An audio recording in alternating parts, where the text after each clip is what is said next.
Hello and welcome to the HPTVPodcast, where we were all cast by our parents as their children, and there was no controversy whatsoever. I'm Mitchell, here with Stephen and Jamie. We're still not sure if Mitchell was an accident or just kidding. That's true. I was a last-minute understudy, you might say. There you go. They deny it. They deny that. He's always been entertaining, though, so I guess we don't regret it. I don't think we could be surprised, but you'd think, because look, there's a large swath of people who aren't engaging with Harry Potter because of J.K. Rowling's views, and there's still enough of you just knew that any decision to cast someone of a different race was going to become a conversation. And I honestly think we both reflected and addressed it really well. Like, it is kind of what people have been saying, but I think the primary conversation has been pretty focused, but it has also gotten to the toxic parts of the world. Well, so now that I've had more time to process it, because I get excited in the creative way, okay, well, they could go this direction, like what we talked about, all the different ideas that could come from this casting. But at the end of the day, I'm just a little sad because it's just the first major. We're not really going to be sticking to the books. They said it was going to be more like the books. I mean, and I'm sure it will be in what happens and plot wise, but casting someone that looks nothing like how the character is described. And I don't mean by the color of his skin. He can be black and still fit those descriptors. It's just the second. The first was, what's that guy's name? Oh man, Andy Greenwald. Andy Greenwald. I tweet once every 2 years, and I tweeted about that because him not caring to read the books or not, that also was he did read the books. Wait, he did? Yeah, when he got the job, he said it on his podcast 20 times. Yeah. Okay, but what he said before that was that he was like, oh, I don't think you need to. Anyway, that made me upset as well.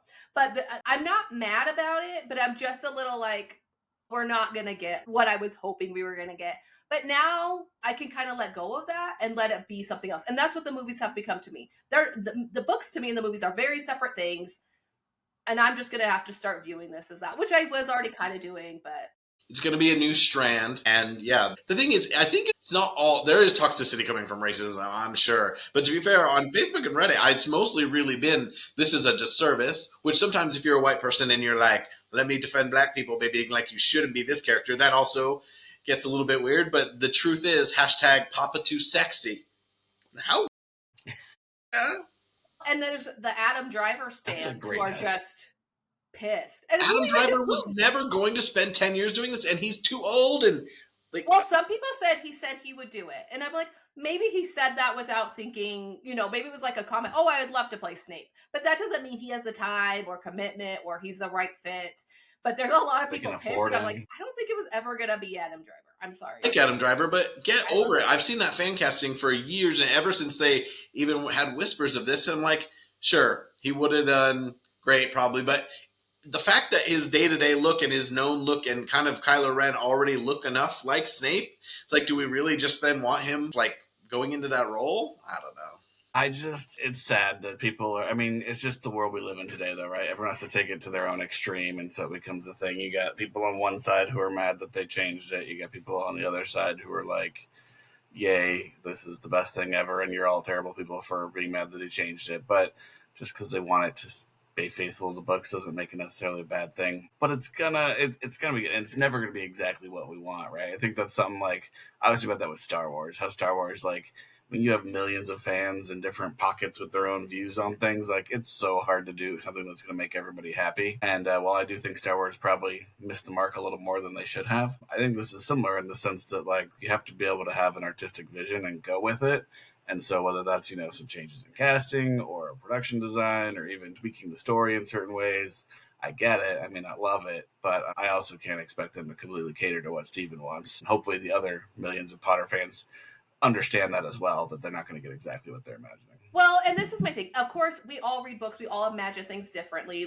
Mitchell talked about how he imagined Draco with dark hair. I do that all the time where I kind of just make up how I think the person looks on my own without even going by the descriptors. There's all those things, but there is what is written in the books. And only so many people are described, and he's really one of them that is described pretty much to a T. And so it is a little, it's just a little disappointing that we're going such a different direction. And, you know, as much as you don't want to say, bringing the race element into it with that character specifically does kind of change things, and it's going to change the meaning and the undertone of the series. So we'll see. I have hope, and I'm just kind of letting go, and I'm like, all right, at least it's a really good actor. We'll see how it goes. But I'm more and more letting go of the ideal that they're trying to really shoot for what's in the books, which is a little scary to me. But if they follow the story closer, we see more of what we see in the books, and we're going to talk about that with Goblet of Fire, because obviously that had to be drastically changed because it's such a long book. I think it could still feel a lot more in the spirit and then act like the narrative of the book compared to the films. And you would say, okay, what if in an alternate history we got someone who looked just like our Snape but didn't approach the character like we would have liked, and this guy is going to act it really well but not look like. There's going to be trade-off. I do think is interesting, that they're not following book description for character, but there just seem to be other characters where it would have been a great character, an effective character, without having some of the other undertones. Like, you could have said Lupin because he's ostracized for being a werewolf. Maybe there would have been some, but it does seem like Snape is quite on the nose. And I think with Star Wars, the issue also has sometimes been quality. Like, you get the incels who are upset about not even casting someone they know, but just putting a character of a certain anything as the lead, and they get upset about it. But they could then really complain because what happened with, like, it ended up that the story wasn't very good. The movies and the television shows haven't been good enough for the most part. So if it's good, we will overlook some of the changes and some of the decisions that we don't agree with. And I think, like we said in the last one, if this is what's going to happen over Snape, if they change Harry's race, I just don't want that controversy, because I don't think that has to overshadow everything to make it so this show doesn't even have a chance, because there's going to be so much discussion about that instead of important storytelling things.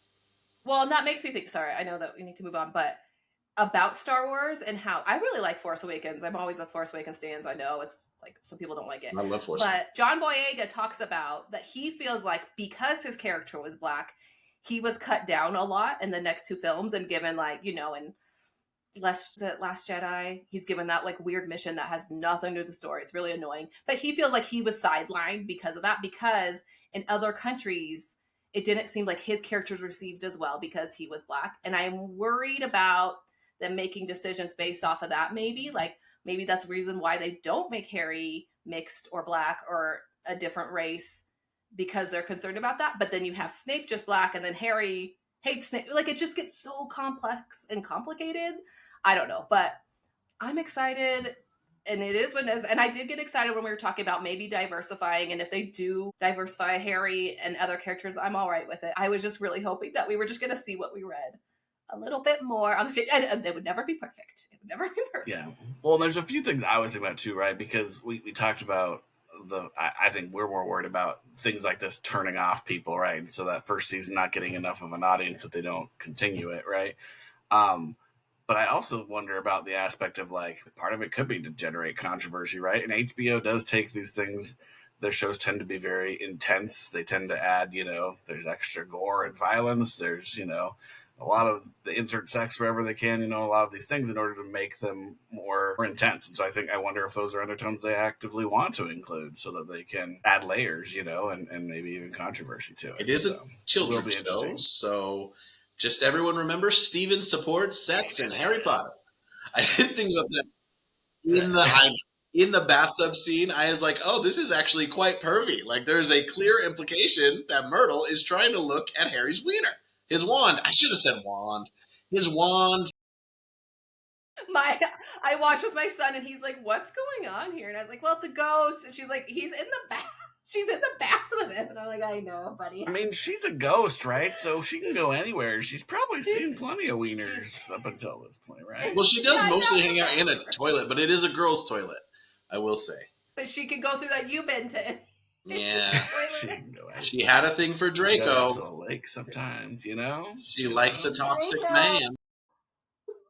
So this is something else, and this is not something that I want. So let me share that. But, like,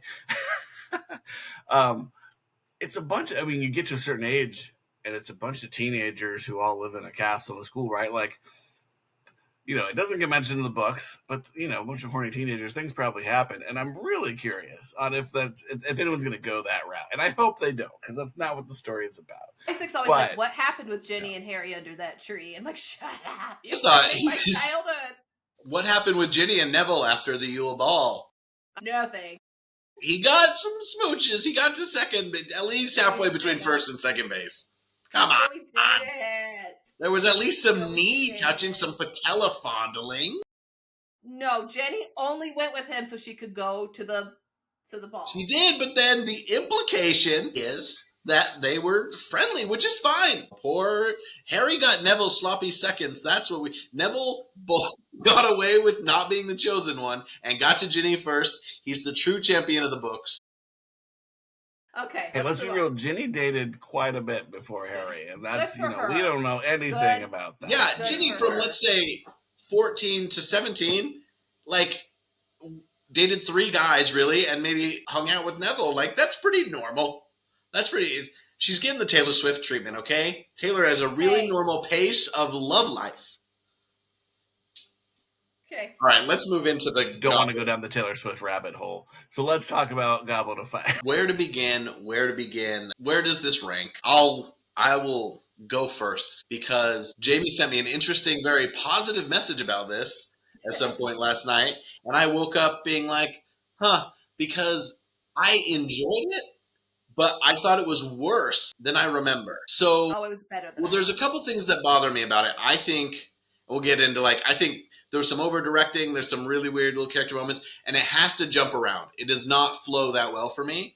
And so, but I was like, I am having fun, but I think, it's probably 5th, slightly below average, but I wouldn't have said that. But before that, in my head, I had a higher, but definitely already I'm thinking 5, 6, 7 or above, maybe 8, maybe 3. No, 3 is definitely above. So it falls quickly. But anyway, I'm putting it solidly at 5th. The ranking for me is so hard because every time I watch one, I'm like, this isn't as bad as I thought. That is literally my thought every time. Because it was so hard for me each time I watch a movie. And I will tell you, and I'm going to howl on the howler about this, but that whole Dumbledore thing ruined this movie. I really haven't watched this movie in such a long time because that scene it's the worst thing that happened in all the movies for me. It's not just that scene. Let's skip ahead. I think Michael Gambon is actively bad in a lot of this film, and I wonder how much of that is Mike Newell, because some of the choices I'm just like, why was this the choice? Yeah, that's my whole howler. And so when I rewatched it, that still have issues with that. But I thought the pacing from going from Prison of Azkaban to this, the pacing was a million times better to me. I'm surprised you say that because maybe for how much is shoved into this movie, I'm like, it's pretty well done. Of course, they had to cut a ton, and I know. And Mike Newell was actually I would say the most vocal of that. He's like, I had to take out so much that did not directly involve Harry stuff, and he's like, and we didn't love that. And we should also mention Steve Knowles. Is that who the writer? Cloves. Steve Cloves. Steve Cloves. He wrote all of these. And so he's part of this as well. But I thought for how much they had to fit in there, at least 5 major set pieces, he did pretty well. Or overall, they both did pretty well. But so for me, okay, this is either 7 or maybe 5. I might put it before 1 or 2. But it's definitely 3 is last. Got it on mine. So I still have 3 last, and I have this in 7th. So just slightly above 3. I feel like 3, we talked about this, it went a little too far kind of off the rails, outside of the realm, here's what we want. And then 4, I feel like it came back a little bit, but it was convoluted enough. Dumbledore was out of half of what he does in the movie is just completely out of character for Dumbledore and doesn't match the situation or any of those relationships. And I feel like so much of that threw it off. But it's something we talked about I think about the first movie too, is that there's so many little moments that are missed to build relationships and characters. And so I feel like it's one of those where you get to the end and it's why does anyone really care about Cedric dying? Any of that kind of stuff, because you see him so little and everything. And there's one time where he does Harry a favor, but Harry did him a bigger favor. So it's kind of his where is there actually trust built? Where is there, Amos's scream, that actor, he pulls you. He makes you sad about that. No, that's true. I did think about him during Cursed Child, where randomly the Diggories play a very big part. I was like, you know what? He would do anything to get his son back. But yeah, I did think that the instructions that Cedric gives Harry are not very. He should have said why. Oh, and he doesn't even. He in the book he gives him the password. He doesn't even give him the password. I will say it's funny that I thought my ranking of fifth was low. I don't know, fifth or sixth, but I think maybe I was ranking it as an adaptation a little bit. But there are some big things missing, and it had to be jumpy. But I guess if it flowed for you and you felt like the emotion paid off at every level.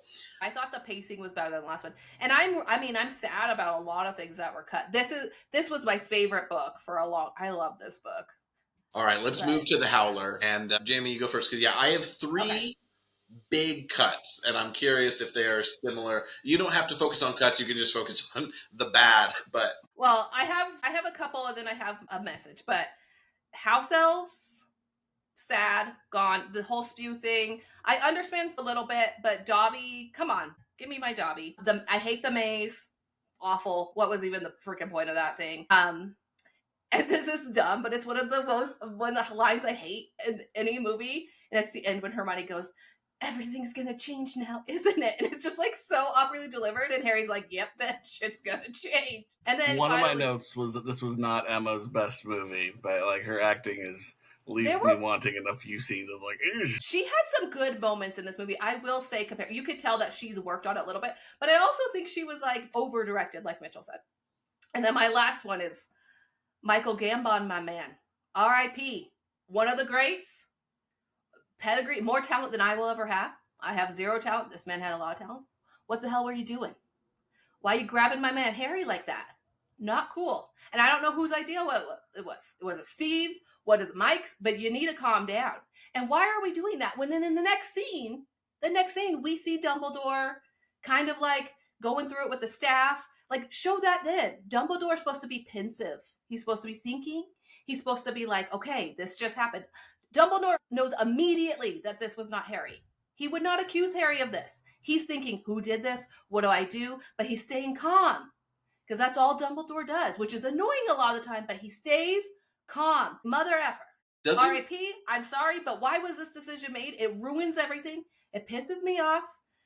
That's all. Doesn't Dumbledore specifically say at some point, don't ever put your hands on my students to Umbridge? And yet he's out here manhandling Harry. Manhandling, yelling in his face. Yeah. This is a little boy. He just got scared out of him. He didn't. All of his aggression, he's so aggressive with everything to do with the tournament.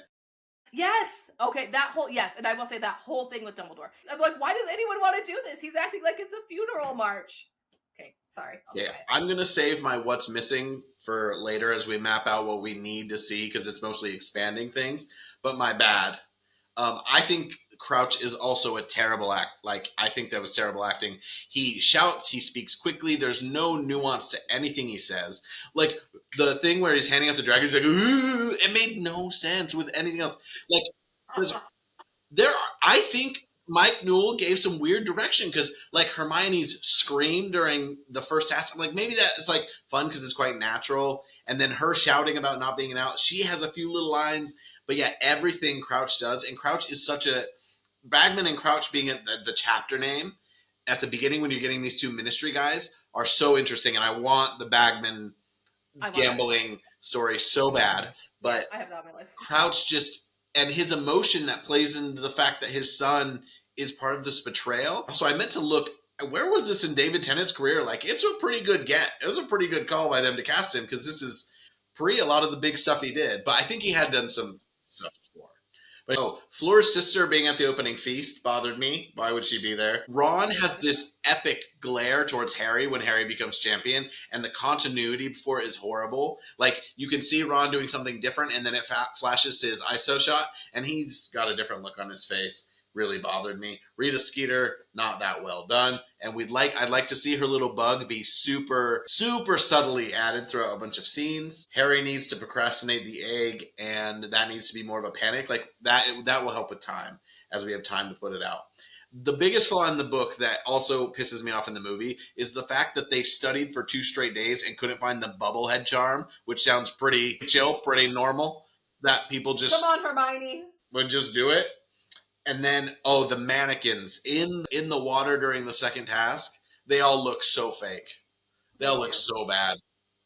I mean, I'll say this later, but the dragon looked pretty good for that time. That was 2005. That was a pretty good looking dragon. It's true. The CGI was good. The mermaids, we're supposed to see them like town square.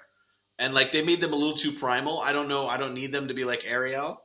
Although I think it'd be funny if they did a Easter egg and, had some Disney something in there. But like, could we get slightly more human mermaids and at least have them look like a civilized town? Because now I'm interested in mermaid lore, because these are freshwater mermaids and most mermaids are saltwater mermaids. Have you ever seen The 13th Year? Anyway, I'm done. I'm done howling.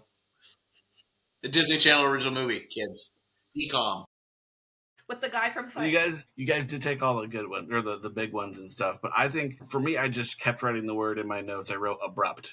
It felt so abrupt. It was like, I know that we had to jump around, but it was just like, and then you had a lot of this thing where people reading minds again that drives me nuts. Yeah. Where Harry's just sitting there and Hermione goes, "You're thinking about X, aren't you?" And where did I put it? Anyway, and then he just starts spilling his guts to her, and I was like, wait a freaking second, what's going on here? So those kinds of things annoy me. The other thing that I always was bothered by was that they changed the schools into being an all-boy and an all-girl school. Yes, yep. Hard agree. So I'm like, so in Bulgaria, if you're a girl and you want to study magic, where the F do you go? Or you go to a different France? school, but then why doesn't that school get to participate? Like, yeah. Right. And so, and like, there are ways to explain that, but since you didn't say it, it just came off really weird. And then I have a love-hate relationship. It used to drive me nuts, but this time I actually kind of liked, like, they come in and do, like, a presentation kind of thing, almost. Mm-hmm. Usually I found it pretty annoying, but this time I was like, I could kind of see that maybe being done differently. But also, like, Hogwarts didn't get to do one, so they don't get to come and do, like, their own little... Hogwarts sings the school song, which is, like, super ugly and stupid. It makes them look dumb and British. Yeah. But... because in the book they have the at the Quidditch World Cup they have the Vila and they have the leprechauns for Ireland kind of do this, and so it's almost like different wizarding cultures showing off for one another. I did think that was well represented, but it is dumb how the guys do all this athletic stuff and are making magic happen, and the girls just go, oh, oh. French people are not like that. I missed the Vila. I understand why they couldn't do that. That would be like kind of another CGI thing, but I miss like that storyline. But also, I feel like not having boys from the other school like undermines Fleur getting picked. Because it's like, oh, she only got picked because there's only girls at her school. And it's like, oh, it would have been nice if it was like out of boys and girls, a girl got chosen kind of a thing. Anyway. Yeah. Well, and that's my next note is Fleur is not hot enough. She's supposed to be like insane, like guys fall over themselves when she walks by. And I get part of that's the magic, the Vila stuff, but like she also just seems to be crazy hot. And a great actress. Attractive enough. She's a pretty actress. I really like her. In Bruges, great movie. But yeah, I remember the first time I saw it, I didn't think Cedric was good looking enough, and I didn't think she was good. But also, like, I was like a teenager. Maybe it's because Robert Pattinson has since then made really great career decisions. Obviously, this is pre-Twilight, but post-Twilight, really great decisions. And, like, he is clearly a really good actor that I'm like, oh, yeah, he is hot. But I remember when he was Edward, I was like, Edward is supposed to be, like, fine. And I knew, as someone who's not attracted to men in that way, that he was not fine. And Fleur has grown on me for sure. But I think even if she's not my type, is described as more stereotypical as an attractive French woman. And the French... they've got lots of beautiful people. They're on the cover of Louis Vuitton and Dior all the time. Anyway. Great accent work by Mitchell today. Thank you. Should we go down the rabbit hole real quick about the glitter scene in Twilight while we're talking about Robert Pattinson? All I have to say is not my Edward. Horrible. Not hot enough. And no offense, Robert Pattinson obviously an amazing actor. I do say here in this movie, and you feel this with teenagers. You guys know that movie Boyhood, where they follow the boy growing up. Yeah. You can literally see as they get to the teenagers the insecurity of the actors come out, which is just part of like adolescence. But I can feel that from him. I can feel him in the movie being like, "Oh, I'm too cool for this. I gotta look cool." Like you could just kind of feel that. But I kind of have issues with all the kids acting, but I'm not going to like over criticize it because they're young. And obviously he's a great actor, but I just don't think he fit it. And he wasn't given much dialogue. His dialogue was really awkward. And jumping from the tree, what the hell? We don't need to introduce it. That was he was previewing Edward right there. I will say he's a likable Hufflepuff because in 2 you have annoying Justin Flinch Fletchley and Ernie McMillan and Hannah Abbott. Like, they have not given Hufflepuffs a very good representation until now, and I think it should be explained that like Hufflepuff is the Forgotten House, and this is like a big moment for them that he is the champion. Like, it's one of many things they can expand on. So, and that I just want to say that was missing from the element of them all hating Harry for being picked as well, because this was supposed to be Hufflepuff's moment to shine, and he kind of took that. One last thing, I want to get one more image before we move to the next thing, and that's just around the like. I think it's kind of pacing and just timing. Because, for example, the flying carriage arrives, and the students have had no explanation yet of what's happening, right? Except for the ones whose parents work at the ministry. So they're all like, wow. And like literally one of the twins says, you don't see that every day.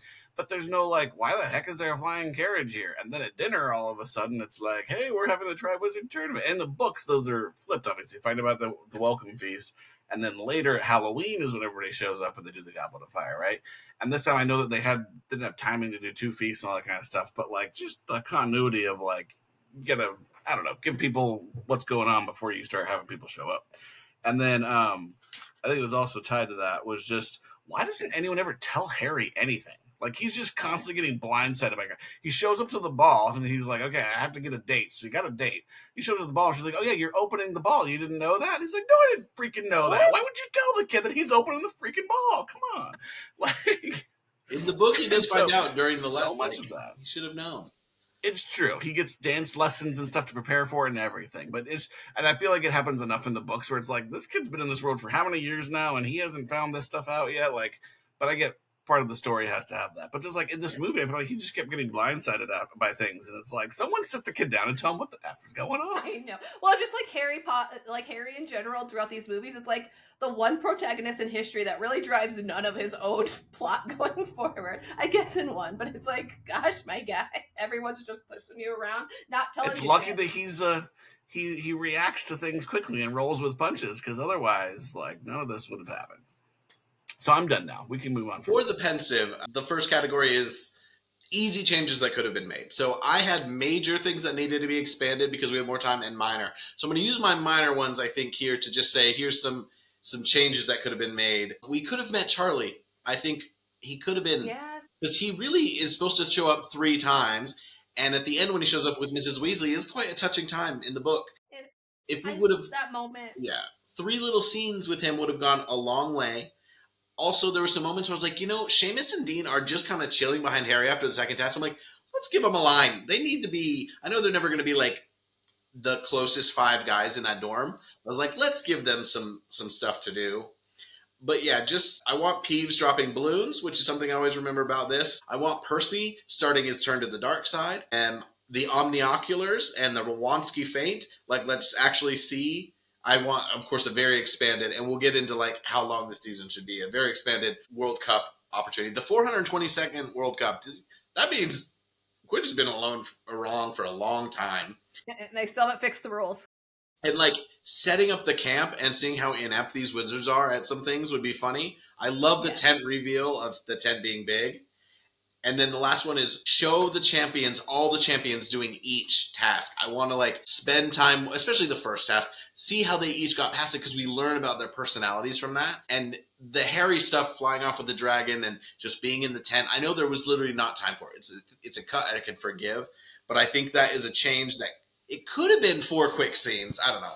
Instead of chasing Harry around, they just love Harry to fly off like he did with the hippogriff and the broom and let Harry be with the people so they can see his majesticness. I know. Why are we always having to do that circle around the castle every time? After this, by the way, we're going to say good things, so some positivity is coming. But yeah, what are your guys' maybe smaller changes that they could have made, or less howly negatives that you're like, here's an adjustment that we can start to see the path forward? I think you talked about, just we always do, just having more time is going to be key, because like the whole section where you get the chaos at the ministry and the kind of introduction to Rita Skeeter and how she's causing problems, like that all gets skipped. You go straight from the World Cup to the train, and there's no mention there of how like the Wizarding World is kind of devolving into chaos with this stuff going on, and like in preparation for Voldemort to return, right? So I think just anything around that about like, hey, like it's not just the kids who are like on a wild ride here, but like the adults in the whole Wizarding World's kind of been upended with this. I do think that, this might be something different, but Moody's eye, I really feel like there has to be an explanation for Moody's eye, because again, he can just see through anything. He's just walking around a school. If my kid were at that school and I found out there was a teacher who could just look through people's clothes, I'd be like, like, they say that in the books though, right? Like Lavender or someone says something like that. Eye is creepy. Does anything about it? Like, what the hell are these parents doing? Anyway. They don't know. You got to really trust that person to not abuse their. And since it turns out that he was, like a terrible person and a convict, who knows what else was going on? Anyway, I feel like that's that's a fix that is definitely needed for the books too. I mean, let's be honest. And then someone needs to sit Harry down and tell him what the heck's going on. I think that's not hard to do, and let him know. The dancing scene. Hey, we're having a ball, and you're kicking off the ball. It's not hard to add that in. Like, let's give the kid like a clue what's happening around. Real quick, so just Dumbledore's performance could have been changed. The actor could do a lot. Oh, you guys mentioned the schools having boys and girls. I really miss that. I think that could have been an easy change. Just to put some of those extras in a different costume. Why so dark? That was like my biggest thing. Like from the moment they get to Hogwarts, it's like blue, dark. Like it's everything about the Triwizard Cup does not feel fun. The whole thing's so dark. The Fred and George thing, that was another thing with Dumbledore. When they do try to cross the age line, it would have been like, let's have a moment of levity with Dumbledore where he comes in and it's a funny moment, and they totally took that away. And then, I mean, they have Fred and George do that, but and then, yeah, the Molly scene, there's a few things in these books that make me bawl, and that scene when Molly is standing there and Harry, I'm teary-eyed thinking about it right now, when he doesn't think he's going to have anyone there and Molly's there with Charlie. I'm like, oh my gosh, shut up. It's the best. And so I want that back so bad. But those were my easy changes they could have done. There's other things I would love to be in there, but I get like more house elves would have been like CGI and this and like all things get complicated, but there's little things they could have done that would have been easy fixes. Well, and there are things that they got right. I mean, I think we've talked about like the scene where Harry walks into the tent and says, "I love magic." Like, it's really cool, right? It's another one of those moments. I think they try and have a good one at the beginning of every movie where it's like, oh yeah, we're in a freaking magic world and all this kind of stuff is possible. I actually like the changes they made to the dragon challenge, to the first task, because in the books they just stay in like the arena, right? And like and so it is a little much, I think, but it's like they got out, they flew around. It was a little bit more that majestic, like, what's going on, and you're in a magical world kind of thing. Harry flying the dragon through the staff, I'm like, that's a little dangerous. I mean, yeah, there's some parts of it that are imperfect, but I do like that it was like, hey, break the chain, get out of the arena a little bit. Yeah. I think it ruined all the spectatorship of it. Everyone in that arena was just like, what the F is going on? Where are they? And so that would have been terrible for them, but luckily we had cameras following them, so we saw it, and it was cool. Just to say, Quidditch is not a very good spectator sport, but none of these tasks are good spectator sports. Like, even if the maze was just the size of a Quidditch pitch, like, you can't really see what's going on, then I guess the first task should be a good one. But I know they needed big set pieces, but I'm like, Harry diving under the dragon after he gets it to come up, like, it was fine. It was fine for me. It was good in simplicity. One other thing, is that they did actually do a cool little, like, pensive preview where Dumbledore at the beginning, when he's talking to the staff, right, he pulls it and he puts it, and you're like, what the heck is that thing? In the books, you actually don't find out about it until Harry does. So that was a cool thing where I was like, they were able to add in something earlier on that got us, so it meant a little more when Harry then found out what it was. So for what they got right, I liked the design. I really liked I felt like costumes were better, hair was better. I really loved the common room in this one. I mean, even the long hair. Are you a fan of the long hair? It's one of mine. Totally, but better than the last movie. So. I was trying to grow my hair out at this time, I should say. They didn't let my family. My family didn't love it, but I don't know if it was inspired by this. I think it was partially actually inspired by Lord of the Rings. Really wanted to look like Aragorn. But I think they should pick at least 2 characters to just have drastically longer hair in the 4th season than the 3rd to honor the film, just because it would be a little joke for just some of us. Just some of us. Summer, I'm just working on growing this hair out. It didn't get very long. It was ridiculous. It was better than Mitchell only combing his hair really flat forward for a couple years. I had a duck bill. It was a duck bill. I was getting all the hoes in 4th grade. It was very innocent. Okay, I also liked the Leprechaun drone show. I thought that was great, and I love that we have that in the real world, that we could do that. Again, I said the dragon was really good. I really liked the pacing, even no one else did. I felt like this movie felt a lot calmer. I thought besides Crouch, the lines were, I kept saying Crouch belonged in the first movie. I thought the lines were delivered much better besides Gambon's. But I did think there was some really good Gambon moments. I thought the pensive scene Steve was just talking about was good. I thought the pensive scene later with Harry was good. When he comes in the tent at the beginning of the Dragon Challenge, I was like, this is the guy who's like, hey, we're here to fight some dragons. Like, where has this guy been? Like, a little more excited about the Triwizard Cup, where he should actually be a little more worried about Harry, but whatever. Like, he could play a little lighter. That just proved that. Fine line of how dangerous this tournament is, because they keep being like, oh, people were dying too much, so we made this a little bit safer. We're doing older students. And it's like, I did feel while reading the book, I was like, Dumbledore's not going to let anyone die. And in the movie, they kind of go back, like, they do really make it seem like, I guess that's stakes. That really helps the story in some ways. But I just thought it was a bit foolish. They're like, oh, Harry might die. And I'm like, we know Harry's not going to die. Like, you don't have to. It's supposed to be like that second task where, like, Harry takes it seriously, and then once he saves them, he's like, oh, I was so stupid. Okay, and then other points, great casting, honorable mentions, David Tennant, Brandon Gleeson, amazing. I love the unforgivable curse scene, the ferret scene. When he walks in, he's like, damn ceiling or whatever. He gets pissed at the ceiling. We get Ralph Fiennes for the first time as Voldemort. Chef's kiss. Amazing. That scene was way creepier than I remember it being. Kind of scared me a little bit. Miranda Richardson as Rita Skeeter. I think she's really great. And I also, watching it this time, I was like, how they treat her and like the music behind her stuff really like sets up for Umbridge, which I was like, oh, I got some Umbridge feelings here. And then, yeah, that's all I really have. There's like funny moments like Snape hitting the kids with the books and stuff that I like. Why? Like, would a teacher I know why, but it's funny. Well, they do, maybe in Britain. They do make some just gags about. Ask your wife. She's a teacher there. And have you been hitting students over the head with it? She wishes. Okay. I think you guys probably deserve it.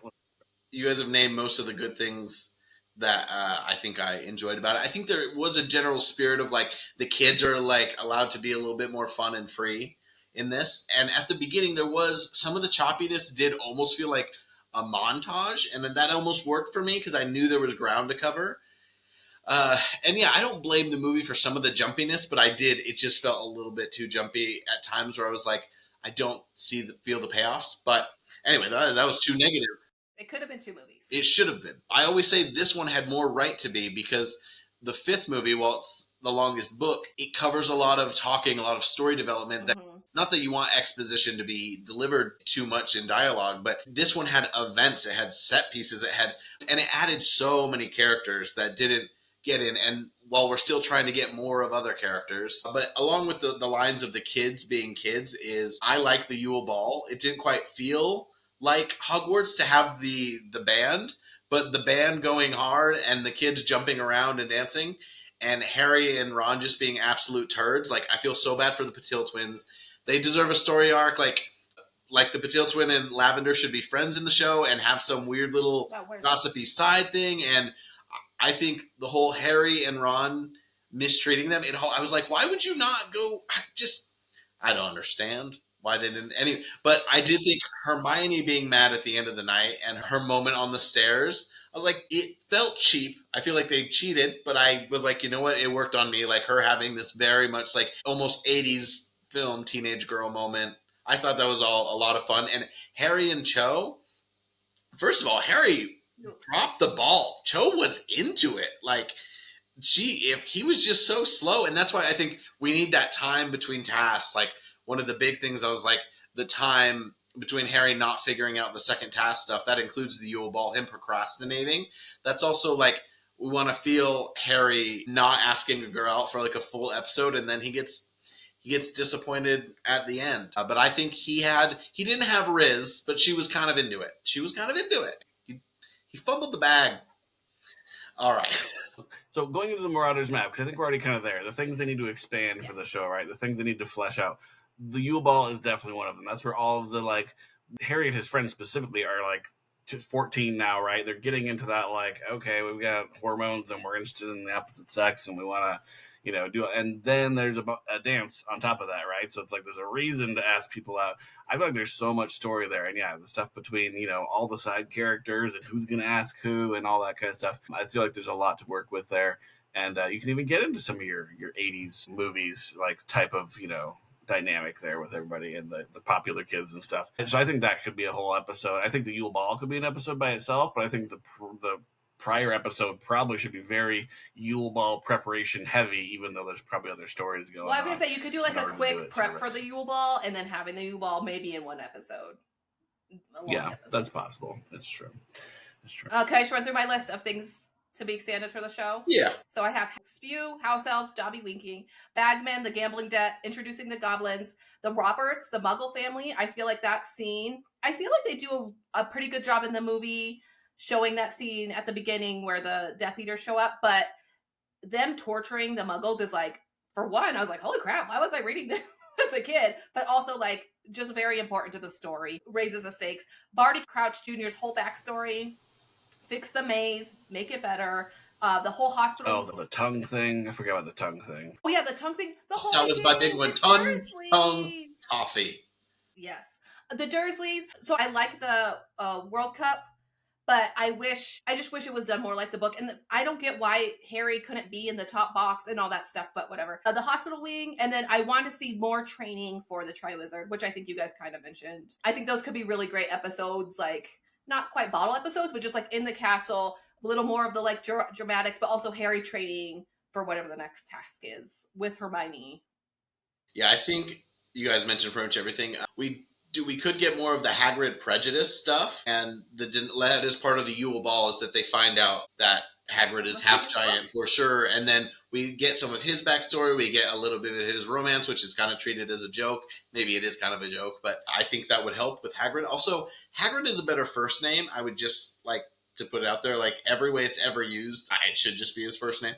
And Harry's dream, I think it's interesting how this seeds the dreams that are so important in the next season. So I think if we saw two of the dreams and they were really well placed, I think it helps to foreshadow what's coming next. And I think that's it. Last one is just that we need a clear entrance hall. Like I feel like the Hogwarts, since it's confusing, it needs to be outside, and then entrance hall, and then the Great Hall and the staircase are two big elements of that because it serves a really important purpose to me geographically. And I know that doesn't fit with anything else we've said, but it really bothered me in this movie. And I was like, it could be very helpful throughout. Anyway. Well, it's getting a good layout that works and keeping it consistent throughout the seasons, right? Like, unlike they did with the movies. No, but I would say the other thing that really is needed is just they got to address the plot holes. Like, this movie has some pretty big ones. Anything to do with Mad-Eye Moody. Why doesn't he just send Harry to Voldemort some other time, some other easy way? You know, well, and that's the thing. Like, is there explain? Like, is there a timing issue why he can't send Harry in the first term, and it has to be at the very end of the school year? And I know it's because we need to have a climax at the end of our movie, but like, there's definitely got to be more explanation for that. I also just think like, well, we see snippets in a movie that's 2.5 hours, and we see these little snippets of people. These people are spending a year 9 months together in the same building. And Dumbledore's not going to notice that that's not actually a guy he's known for decades who's just pretending to be, Mad-Eye Moody. Like, come on. Like, that's just not believable to me. So there's got to be. And, I mean, and all he did was, like, quickly swap him out, right? And so there wasn't, like, I even feel like that's something they did in Secret Wars better for Marvel, where they kind of, like, explained why what is their name? The Skrulls, yeah, that's it. How they know what the other person would do or like what their favorite things are so they can go in and pretend to be them. There was none of that. So there's got to be some of that kind of stuff added in there. And then I remember actually when I first watched this movie with a friend who had never seen them before. We watched book 3 and then we watched the third movie and then we watched the fourth movie. At the end, he goes, well, where's the time turner? Like, they just need to go back a few hours with the time turner again, and like the Voldemort doesn't come back, none of this goes on. And I was like, that's true, because the time turners haven't been destroyed yet. And so it's like, I feel like that is a plot hole from 3. Time travel is always a plot hole. That. Unlike, who disagrees with me? That guy that stitched our TikTok. You're wrong, sir. If you are listening now, time travel is lovely. I'm going to watch time travel stories, but it is inherently you have to make it so limited, which some things have done. Otherwise, it is naturally a plot hole. Endgame. So yeah, so if they just had a time turner, like none of the rest of the series would have needed to happen. They could have stopped Voldemort every single time if they just held on to that time turner. The plot hole of the time turner, which I think people think that we're complaining about in book 3, but no, in general, the fact that time turner and J.K. Rowling has said herself that's why she has them destroyed later on. So Continue. Well, until Cursed Child, where they make one again. So Anyway, well, let's Not go canon. to the last part of the Marauders map, I think, is how many episodes a season should be. And million.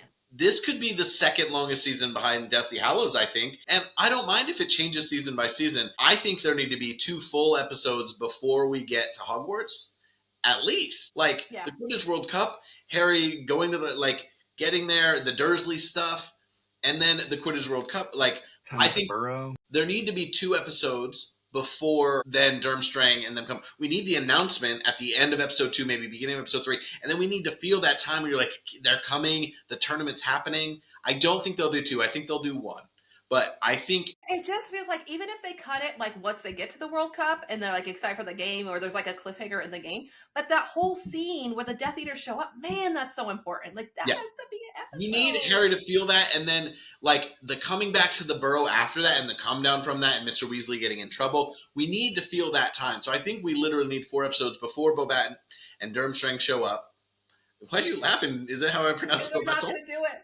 No, I'm laughing because they're not going to do it for us. They need, because then, yeah, like students to think, ooh, should I put my name in? Like, there's this whole experience of what it is to have these extra students here and have the tournament there. Like, it gives you some fun things with the Weasleys. So I think that this could be a 7-7 or something, maybe a 6-7. I think it should be a 13 episode season, but if it needs to be split, it can be split. Maybe they'll cap them all at 10, but I'm just like, that makes it make no sense in comparison to the first and second. I concur. I think each task itself could be an episode. Each set piece itself could be an episode.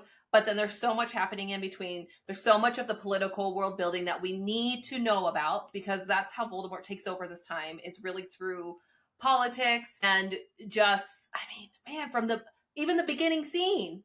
You're right, at the Riddle's house. Like, that's like half an episode. Okay with that being 10-15 minutes, really. But yeah, like the politics, I think, are important because Fudge does show up. Remember, Percy's kind of like taking this position, and we're like, what's going on in the ministry? And there's that woman whose name I can't remember who gets killed because she kind of figures this out, and she finds him at the house. And you guys think of it while I'm vamping. It is important. Isaac was saying how he wants to see how Scrimgeour wants to use Harry as propaganda. Like, I think all those little nuances of that larger world, condensing and focusing on what's happening with this kid and all of those issues, like, that is all really important. And so we need time for it. And so, yeah, I'm happy for this to be the second longest season. I just want them to have that foresight and not be stuck in, like, oh, all the big books are going to be 12 episodes or something. Like, give us some extra time with each task. It's not that much more expensive once you're already doing it. The Yule Ball could be its own, like, just a few $1 million. Just also Bertha Jorkins, the homie. I want there to be a pool in the Hogwarts hotel that I described in our theme park episode, modeled after the prefect's bathroom. I don't know if I said that back then, but it's genius. I'm a genius. You did say that, I think, actually. Do you guys have any last notes? And just the most important, I think we've kind of covered this, but if there's any most important element that this one where the world really starts to expand, it's one of the long books. What is there anything that really comes to mind or that you want to spotlight that we've already talked about? I mean, I think it's Dumbledore is the biggest one. Sorry if I'm stealing yours, Jamie. But, like, that just sets the tone for that. And then the future relationship, right? Everything on through past Dumbledore's death, actually. So I'd say he has to be, have a relationship with Harry and not freak out at everything. And then it's the character relationships again. It's people stop reading each other's minds and actually, show us or, have the conversation so we understand what's going on. My biggest thing about this book is keeping in mind Harry's journey, and this is the end of innocence for Harry. Really keep in mind the next book and what's happening next, and how what happens at the end of this book changes Harry from here on out. He becomes a different person. He really grows up in this moment. Like, this is a big leap, and then from 6 to 7 is a big leap because he's kind of taking over his own mantle. Like I talked about, everyone else controlling his life and what's happening. He really has to start figuring things out on his own, and he's even more isolated in the next book. So, like, there's a lot of things that happens with some really dark stuff, like it's starting at the World Cup and from them on. So, like, but there's like excitement, and this is our last moments to be like excited about the Wizarding World, and then we're kind of going on a mission dark downhill from here on out. So just keep that in mind, and like give this boy his coming of age. This is his coming of age book, really. This is the moments This one, because in the next one he's angsty, and then the next one maybe he kind of comes of age in a little bit more way, but it's so pointed towards an end. Whereas this one, he gets to grow up and be a little excited before the end really gets serious. So my most important thing, because I think there's so many great side plots and subplots, that pacing. How are you going to interweave the Bagman plot, the S.P.E.W plot, and then how are you going to keep Harry focused, like task by task, scene by scene? To me, it's really easily episodic, but the question is, how do you pace that throughout a full season of television? Because I think there's so many opportunities to be entertained and intrigued. This book is really high on my list, and maybe that is because it's a little bit more of the fun before the darkness. So to me, it's the key is pacing and how they tell so many different elements of story in like, because the Deathly Hallows is a little bit more focused on Harry, and he's moving through a time, whereas this one is a little bit more like thing happen. So I just want them to do that in a way, because I think this would be an opportunity for just like a great season of television that when we look back, it's like, okay, this propelled us towards an ending, but it stood on its own as a lot of fun, but where the kids were a little bit older, so it could be a little bit more fun. Also, I should say there's some Harry Hermione vibes in this movie. It really goes for me. And also, I think my whole life I've thought I've loved Scottish accents, and since moving here, I found that there are Scottish accents I like more than others. I've met a couple really frustrating Scottish people, which I didn't think existed, but Cho's Scottish accent is excellent. So I'm all in on Harry's love life. So Cho's great. She's a great cast. Show is there. Cho's about to play the mom in some really big Yeah, I show, know. but it's not crazy. Like if I had a 10-year-old, it wouldn't be. I mean, I'm 33, so if I had a kid when I was 23, especially because I went to a very conservative religious university, it wouldn't be weird at all. So like Cho being a parent, it's not weird, but well, it's hard. It's hard for me. Anyway, Yeah, it's hard to accept.